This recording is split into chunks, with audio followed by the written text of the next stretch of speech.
In the year that they've been together, I think Johnny has cheated on her. Probably every week. Do you want to marry him? I do. I really do. You marrying him is the worst idea you've probably ever had in your life. He's allegedly cheating every single week. And somehow, Chloe's still trying to prove she deserves his last name. That's not love. That's emotional roulette. It's the kind of slow, quiet collapse that doesn't explode. It just seeps through every decision until you're knee-deep in someone else's mess and calling it a future. While everyone else is counting red flags, Chloe is counting down to a proposal.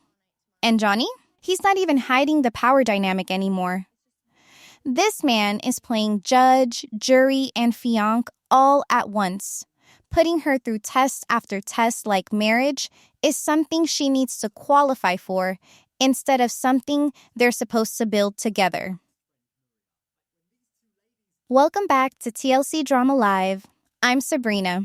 Hit that subscribe button if you've ever screamed at your screen during a 90-day fiance episode. And let me know in the comments, at what point does hope become self-sabotage? Now here's the setup. Chloe's being evaluated. Not loved. Evaluated. Johnny's not showing her commitment. Not offering stability. Not even pretending to reassure her. What he's doing is holding up a clipboard and making her prove she's mature enough to be wife material, while allegedly stepping out on her every single week. The man demands loyalty while outsourcing his own. Think about how twisted that is. He gets to be wild, unpredictable, and possibly unfaithful, while Chloe has to pass a behavior exam just to stay in the relationship. That's not a romance arc. That's a psychological trap. And Chloe? She's still in it. Not passively. She's fighting to be chosen, auditioning like it's The Bachelor meets Survivor, hoping that if she just plays the role well enough, cooks the right meals, stops partying, says the right things, he'll finally hand her the prize of commitment. Except there's no prize. There's no finish line. There's just a guy with shifting standards and zero accountability, and a woman slowly chipping away at her own identity to meet them. This isn't a love story. It's a performance review with emotional consequences. And what makes it harder to watch is that Chloe isn't clueless. She knows something's off. She feels it in the small silences, in the way Johnny frames things, the way he doesn't ask, he assesses, the way he doesn't celebrate her, he corrects her. He talks about her like a lifestyle project, not a life partner. One minute, he's raising questions about her drinking habits. The next, he's throwing around phrases like wife material, like it's a title you earn after a 90-day trial period. But you know what he's not doing? He's not apologizing for the infidelity accusations. Not denying it outright. Not showing receipts to clear his name.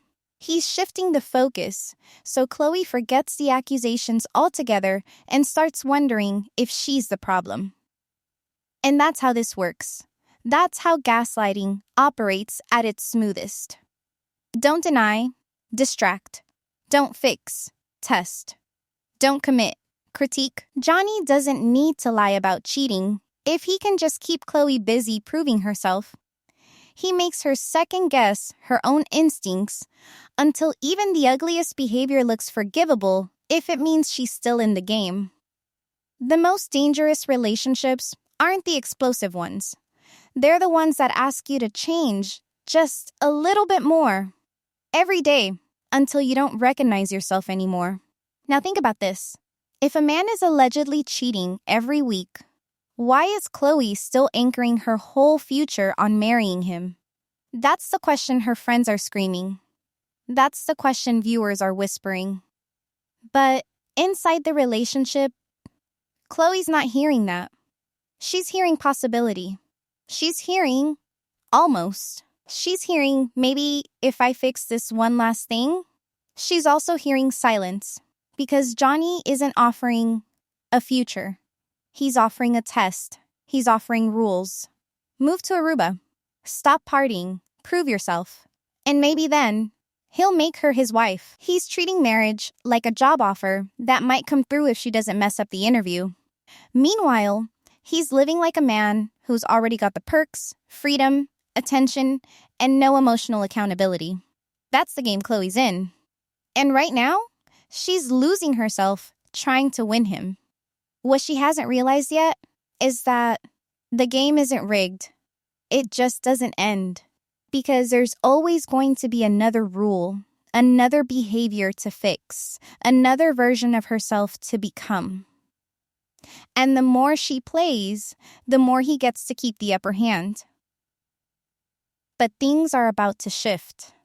Not because Johnny changes, but because Chloe starts to see the cracks in his script. Because when the expectations pile up and the love feels conditional, even the most devoted hearts start asking, why am I the only one being tested?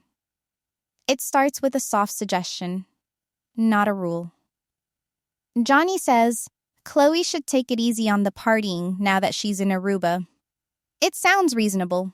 It even sounds caring, until you realize what he's really doing is drawing a line in the sand, one small behavior at a time, until the version of Chloe he approves of looks nothing like the woman he first fell for. This isn't about one night out. It's about a shift in control dressed up as concern. He doesn't ban her from going out. He tests her response to the idea that she shouldn't. And that's where the real manipulation begins. Because when love comes with a grading system, it stops being love. It becomes compliance.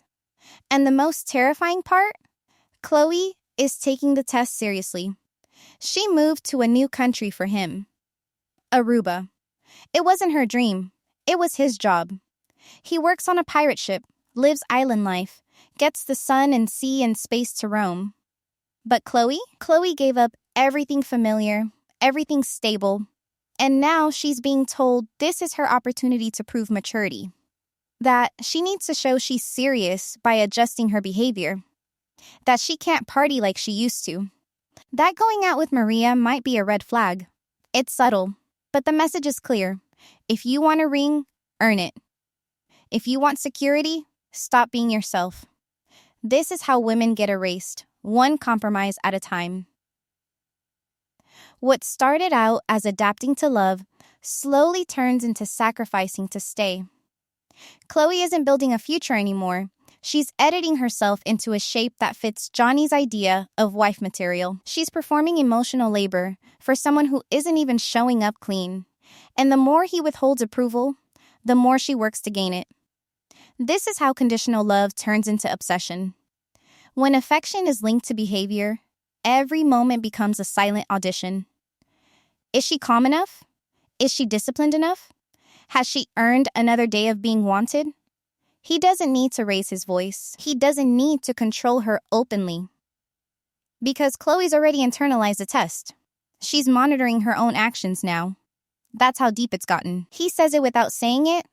This is your chance. You're in Aruba now. Show me you're ready. Show me you can behave. Show me you're not just a party girl.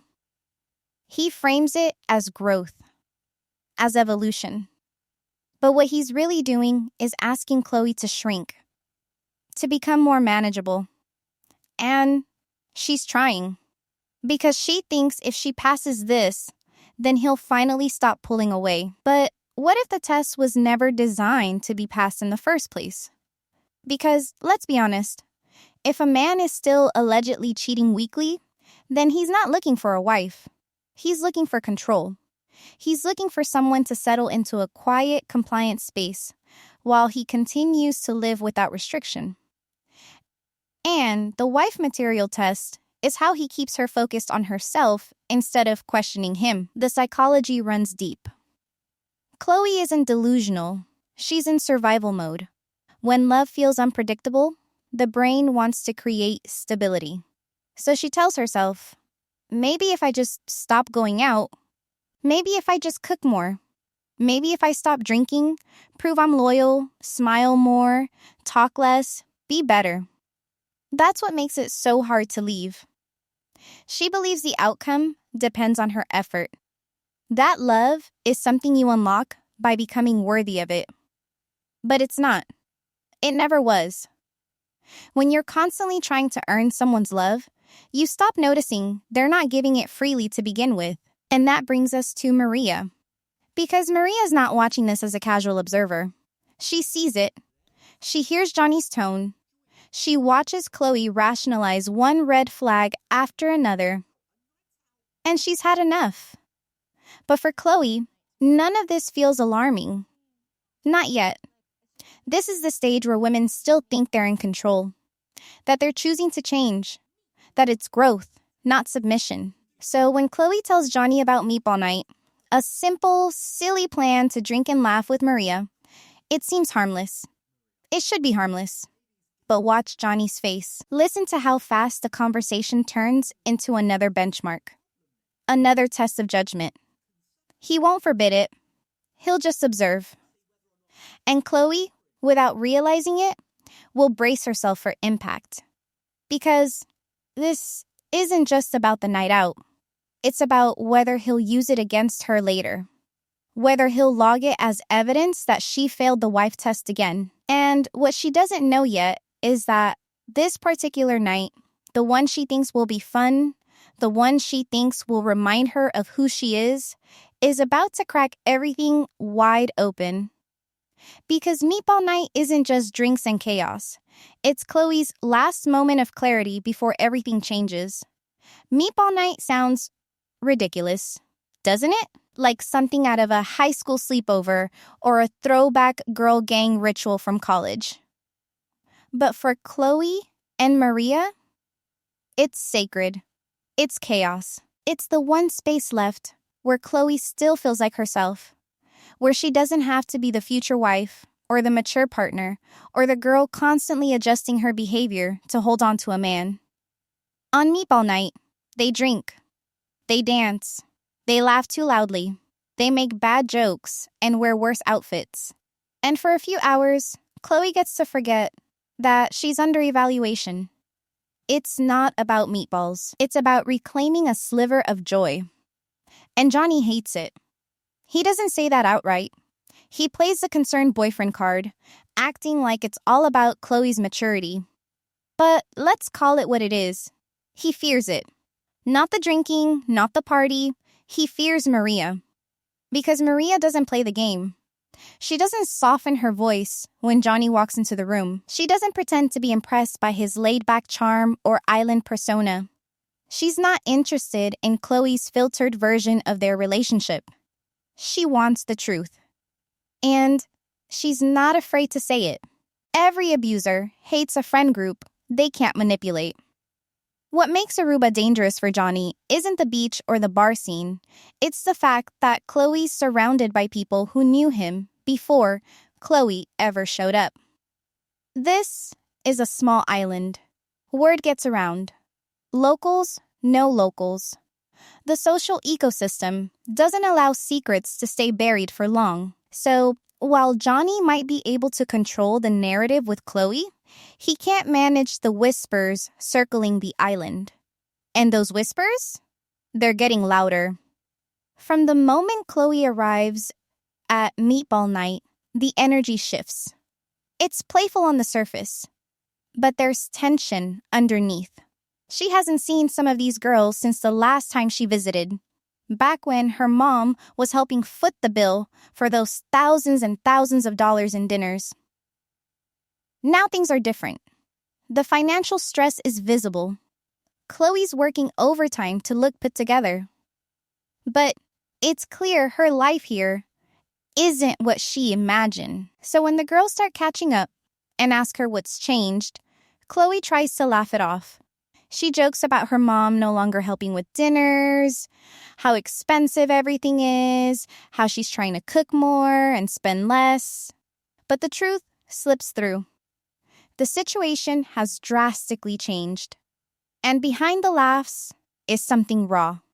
A woman clinging to a fantasy that's bleeding at the edges. A woman covering the cracks with a joke and a drink. And her friends? They're not buying it. Because they know what Chloe's too close to see. They've heard the rumors. They've seen Johnny out. They know the girls he talks to. They know the stories he tells when Chloe's not around. They know what it means when a guy's phone ends up with someone else while he claims he's working. They don't need screenshots. They don't need receipts. They have patterns. They have memories. And they have no intention of staying quiet. This is where Maria shifts gears. She's been letting Chloe talk. She's been letting her laugh and float and deflect. But now she's done. Because while Chloe might still be unsure, Maria's not. Maria has seen what this relationship is doing. She knows Chloe's not thriving. She knows Johnny's not changing. And she's about to drop the filter completely. Sometimes love doesn't break you, your friends do, when they show you what it's really costing you. Maria's voice drops. The room stills. There's no more giggling, no more teasing. It's about to get serious. Not to embarrass Chloe, not to humiliate her, but because there's a point where pretending becomes complicity. Maria's reached hers. And what she's about to say is going to force Chloe to face something she's been avoiding for months. The truth. The real Johnny. The version she doesn't want to admit might be real. It doesn't come with shouting. It's not a scene. It's quieter than that. But when Maria finally speaks, she doesn't ease into it. She doesn't cushion the blow. She looks Chloe in the eye and says the thing no one else has had the guts to say out loud in front of her. Marrying Johnny would be the worst decision of her life. And it hits like a slap. Because there's no drama in her voice, just certainty. She's not guessing. She's not speculating. She's telling her friend the plain, unvarnished truth. And Chloe? She blinks, pauses, and tries to smile it off. But the room already feels different. Up until now, Chloe's been able to keep things cute. She could flirt her way through the awkwardness, deflect with a joke, change the subject, or pivot to how love is messy and no one really understands their relationship. But not anymore. Maria has pulled the pin out. The tension is live. The party's over. The conversation is now about survival, not celebration. The thing is, Chloe isn't hearing this for the first time. Her mom has said it. Online commenters have said it. Even her own instincts, the ones she's been smothering, have whispered it. But this is Maria. This is her anchor, her oldest ally, the friend who's seen her fall in love too fast, settle too low, give too much. So when Maria says it, it lands differently. It doesn't feel like judgment. It feels like grief. Sometimes the hardest truths come from the people who love you enough to risk losing you.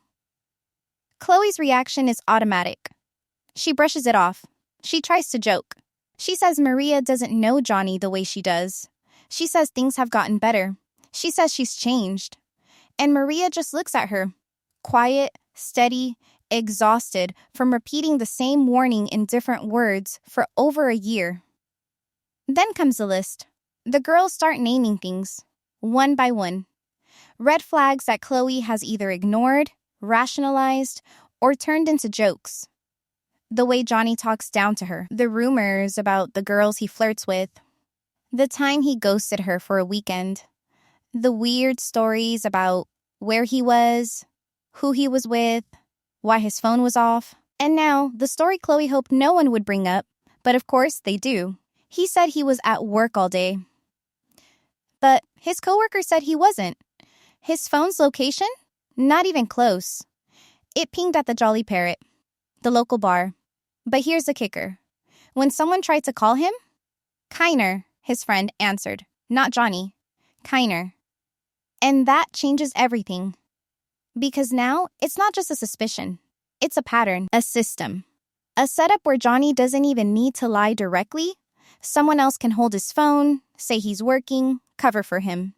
Chloe hears it, and she laughs. Not because it's funny, but because if she doesn't laugh, she'll cry. And Maria's watching her, holding the space, waiting for Chloe to finally say what she already knows. This isn't one mistake. It's architecture. The emotional math is brutal. Chloe is protecting a man who might have engineered his own cheating alibi, who might have an entire strategy built around not getting caught, who might be using Kiner as a decoy, as a buffer, as a second phone holder. And still, Chloe defends him, says maybe it was just once, maybe he just needed space, maybe the coworkers were wrong. But it's not about maybes anymore. Maria cuts her off, says she's tired of the excuses, says she's tired of watching Chloe shrink herself, justify things, rewrite events to make them less painful, says the real Johnny isn't the man Chloe wants him to be.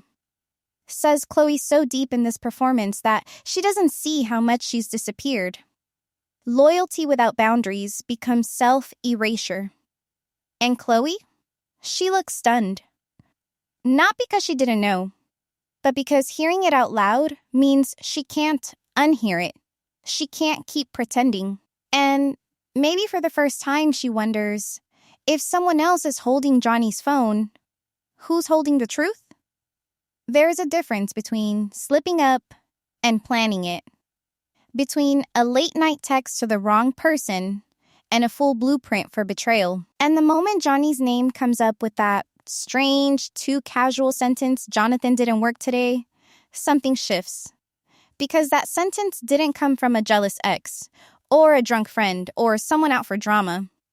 It came from a coworker. Someone who wasn't trying to start anything. Someone who, when asked casually, just said the truth. He wasn't at work. But Chloe thought he was. That's what he told her. She was home, probably feeling guilty for going out with Maria, while he was supposed to be pulling shifts on that pirate ship. Except he wasn't anywhere near it. His phone? Not at work. It was at the Jolly Parrot. A local bar.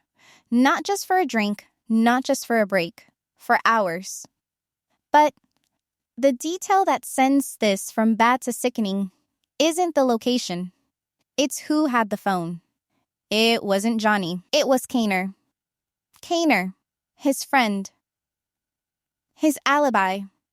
His cover. While Johnny was MIA, doing whatever he was doing, his phone, the very thing that's supposed to give Chloe peace of mind, was in someone else's hands. Not dead, not lost, not forgotten. Actively answered by someone else.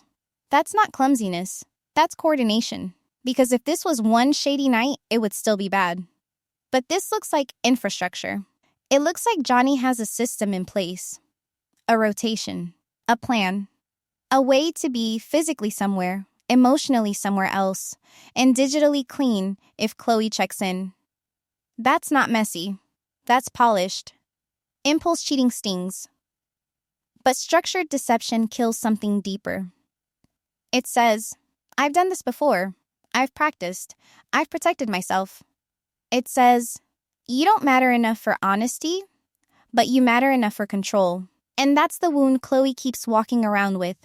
Too clean to scream. Too infected to ignore. So what does she do when she hears it all? She deflects. She tries to downplay. She repeats the same lines she's used before. That was before. Things are better now. It looked bad. Sure. But he explained it. She makes excuses not because she believes them, but because she doesn't know how to rebuild her identity without him in it. When love becomes your mirror, breaking it feels like losing your face. But Maria isn't here to coddle. She's not here to soften the blow. She's seen this cycle before. She knows how women get stuck defending men who do the bare minimum and then gaslight them into silence. She doesn't need Chloe to explain what happened. She already knows. She needs Chloe to finally stop lying to herself about what kind of man she's holding on to. Because if Johnny has a friend holding his phone so he can disappear without consequences, then Chloe is no longer in a relationship. She's in a game she was never meant to win. And when Chloe starts repeating the old script, trying to fix the narrative, Maria cuts in, sharper now. Her patience is gone. The room goes quiet again. Everyone feels the line being crossed. And with one sentence, Maria makes it clear. It doesn't matter what it looked like. It still is. And Chloe's denial isn't protection. It's participation. Chloe says things are better now. She says it so fast, so automatically, that it sounds rehearsed, like it's something she's had to say out loud to calm the panic bubbling underneath. The cheating? That was before. The red flags? They were taken out of context. The lies? They've worked through it. It's her go-to defense now. This belief that time plus silence equals healing. But time doesn't heal things you never confronted. It just dulls your instincts long enough to make the next hit land harder. Maria doesn't even argue. She doesn't blink. She cuts through with 2 words that stop the entire rhythm of the conversation. Still is. And then, to make sure Chloe hears it, she says it again. Still bad. It lands like a slap across the face. No build-up. No performance. No sympathy. Just a mirror Chloe doesn't want to look into.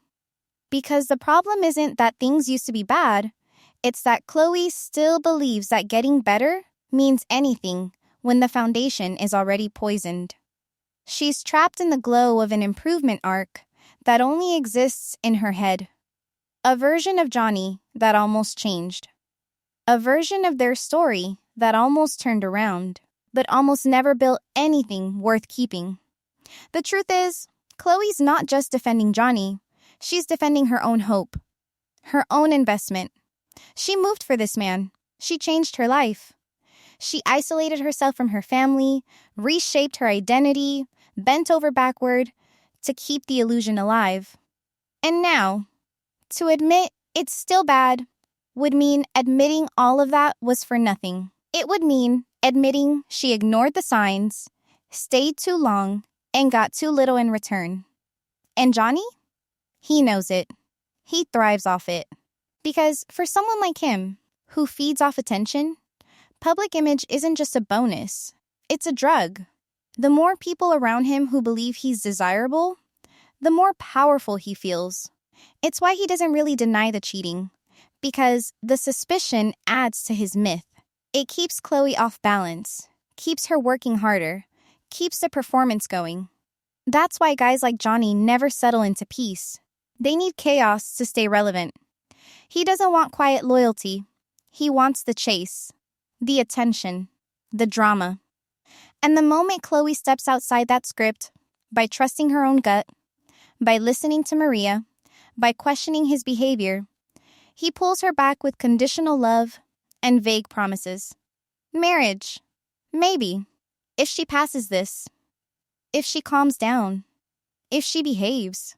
And that's why Chloe clings to the idea of marriage so tightly. Because in her mind, marriage means safety. It means she won't be discarded. It means the cheating will stop, the tests will end, and she'll finally be secure. She thinks once she crosses that line, Johnny will stop looking elsewhere.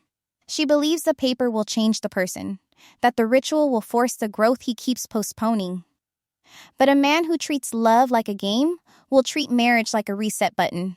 Not a promise, not a transformation, a new level of control. And somewhere deep down, Chloe knows that.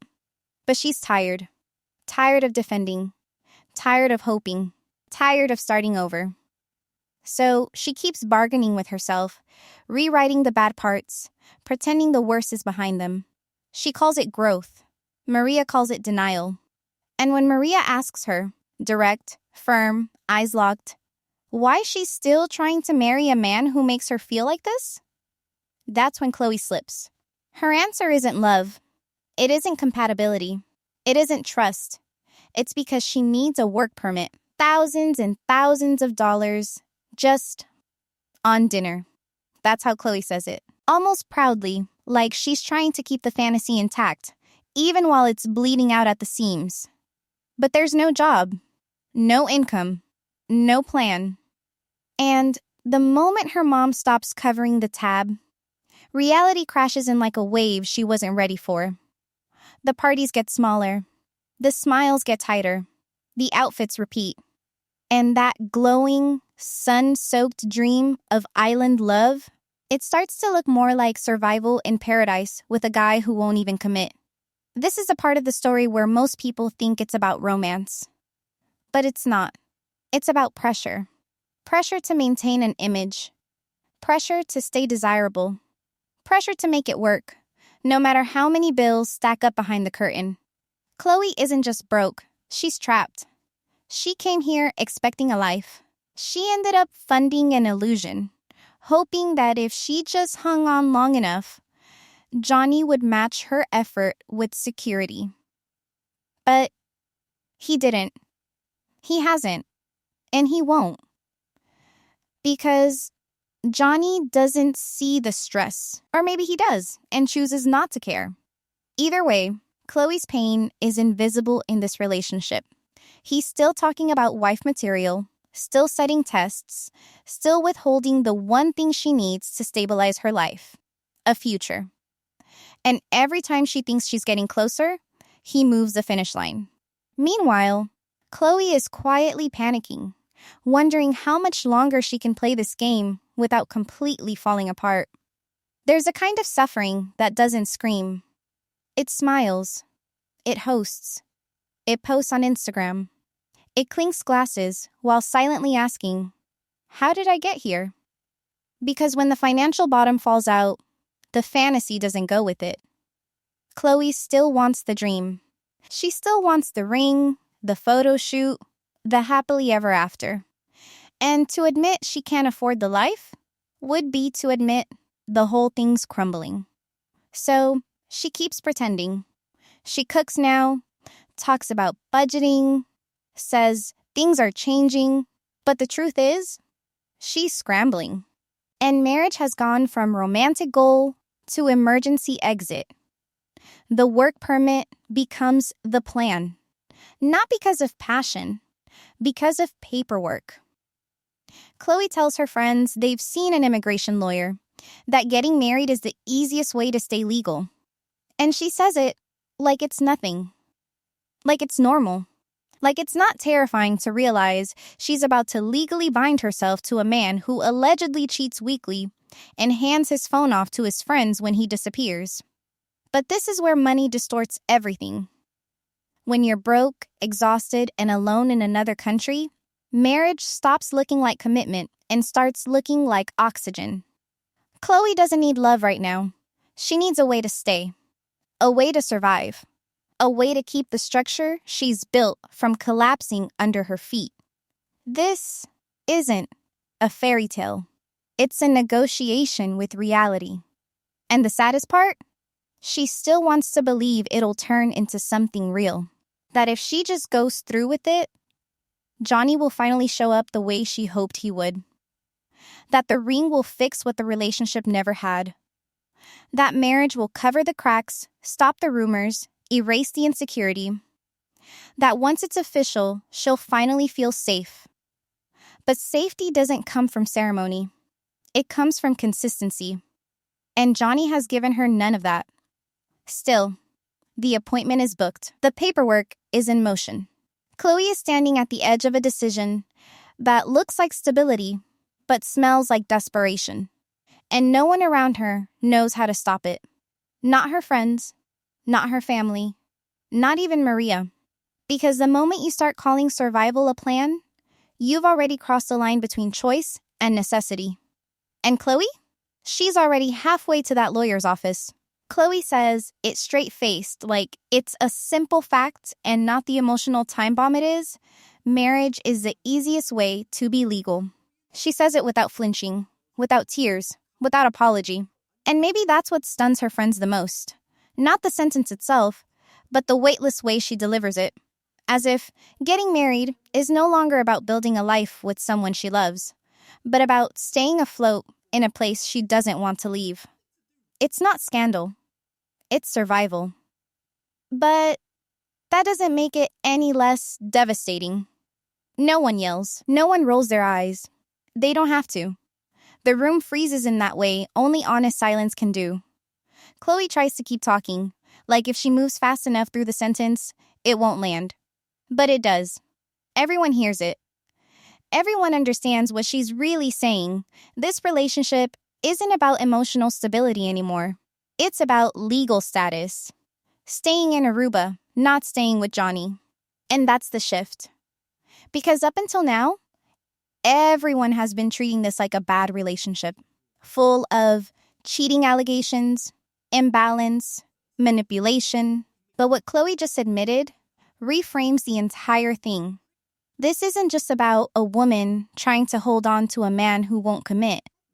This is about a woman trying to avoid losing everything she's already risked to be here. When survival enters the chat, love becomes a luxury. And it's not something to shame her for.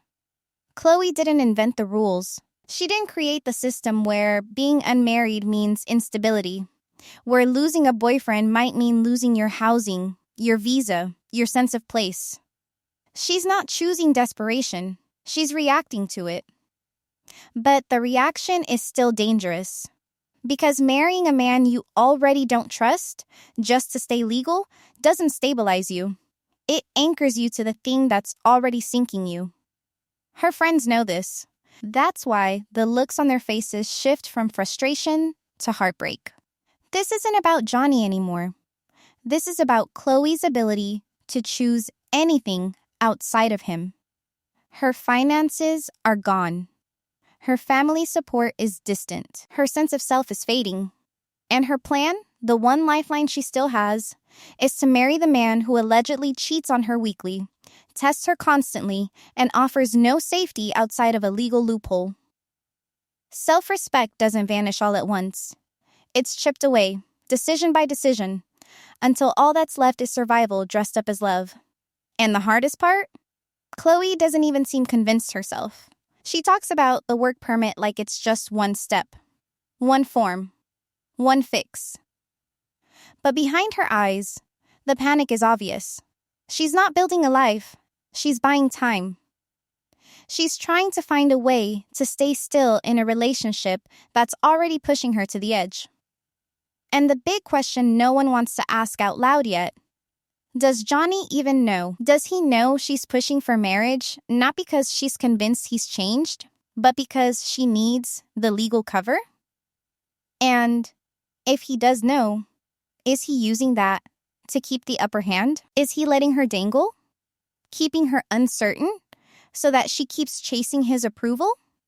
Because if he wanted to marry her for love, he would have done it by now.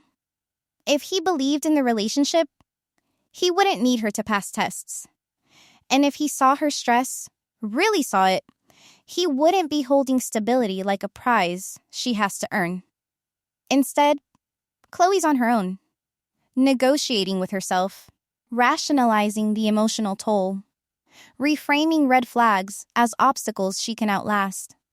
And somewhere in all of that, she's convinced herself that once she's married, everything will change. But what would actually change? Johnny's behavior? His loyalty? His interest in committing? Or just Chloe's legal status while everything else stays broken? It's one thing to lie to the world. It's another to lie to yourself, rehearse the same lines so many times that even you forget they're fiction. Chloe's been doing that for months, maybe longer, replaying Johnny's tests in her head, pretending they were proof he cared. Convincing herself that him questioning her maturity wasn't a control tactic, it was concern. That him pointing out her partying was about responsibility, not judgment. That if she stopped drinking with Maria, stayed home more, became quieter, softer, easier, then he'd finally see her as worthy. But now that emotional math doesn't add up anymore, because if all of that effort, if passing the so-called wife test, if shrinking her personality, if bending her needs still couldn't guarantee loyalty from a man allegedly cheating weekly, then what was the point? Chloe gave up freedom for the illusion of security. She rearranged her identity around Johnny's standards, and all she got in return was instability, anxiety, and the slow burn of feeling disposable. And still, she wants the ring. But this isn't just about him. It's about her. About the way her hope refuses to die, even after all the evidence has piled up. About the way she still needs the story to work out, even if the ending is a lie. Because giving up on Johnny means giving up on everything she told herself this move would bring. A life, a love, a fresh start. If she walks away now, she doesn't just lose the man. She loses the narrative. When your dreams become part of your identity, you protect them, even when they're hurting you. The cheating, the Kaner phone situation. The location lies. The parties she stopped going to. The money she stopped spending. The financial cracks. The visa pressure. Her friends pleading. All of it is stacked in front of her like flashing red lights, and she's still hoping to run through them without getting hit.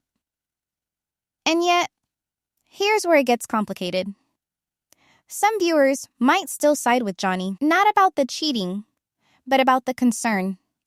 About Chloe's party habits. Her lifestyle. The wild nights with Maria. Because for someone who claims to want marriage, her behavior doesn't always scream readiness. And maybe Johnny saw that and panicked. Maybe he wanted something different and didn't know how to ask for it without turning it into a punishment. But even if that's true, even if Johnny's concern was real once, everything that followed erased its validity. Because you don't get to demand discipline while living recklessly. You don't get to test someone's loyalty while allegedly disappearing every weekend. You don't get to criticize your partner's maturity while outsourcing your integrity to your best friend with your phone in hand. What Johnny wants is submission, not partnership. And Chloe? She wants stability. She's just betting on the wrong man to give it to her.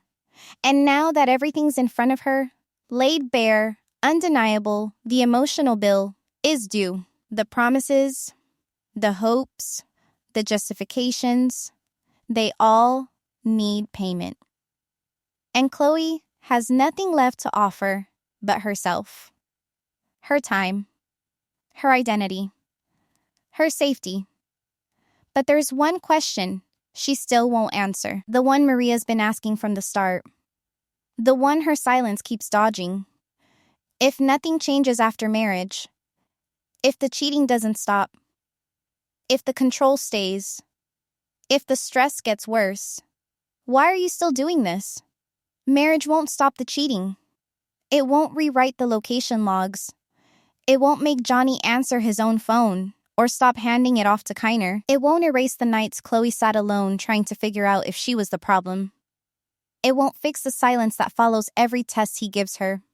It won't change the look in Maria's eyes when she tells her, again, that she deserves better.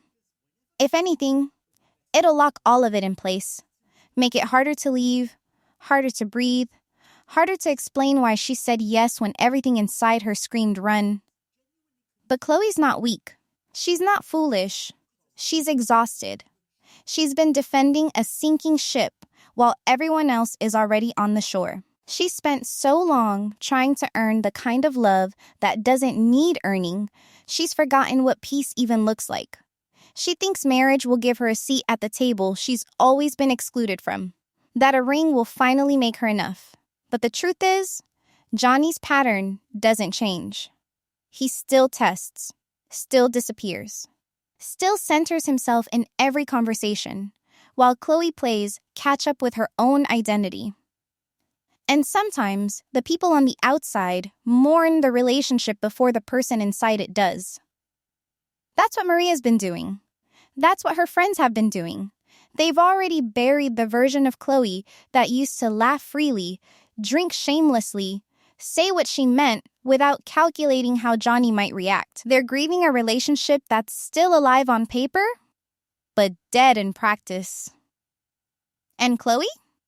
She's still trying to resuscitate it, still pressing her palms against the surface, hoping love will rise back up, still telling herself that if she's patient, if she's loyal, if she proves herself one more time, maybe he'll finally meet her where she's been waiting all along. But that's not how these stories end. Marriage won't bring Johnny back to her. It won't erase the past. It won't protect her from the future. It will only give him more leverage, more access, more control. And Chloe? She'll keep paying for a fantasy she no longer believes in, because stopping means admitting the dream was never real. When love becomes survival, The line between loyalty and self-destruction disappears. And the question now, the one no one can answer for her, is this: what will finally break the spell? Will it be another betrayal so obvious even she can't defend it? Or will it be the quiet, private moment where she looks in the mirror and finally admits that love shouldn't feel like a performance she's failing? That's where we leave Chloe for now. But she's not the only one. There's another 90-day couple facing a different kind of power play. One where paperwork isn't just survival, it's leverage. A different set of secrets. A different imbalance. And once again, someone's betting on love to fix what fear built. We'll get into that next.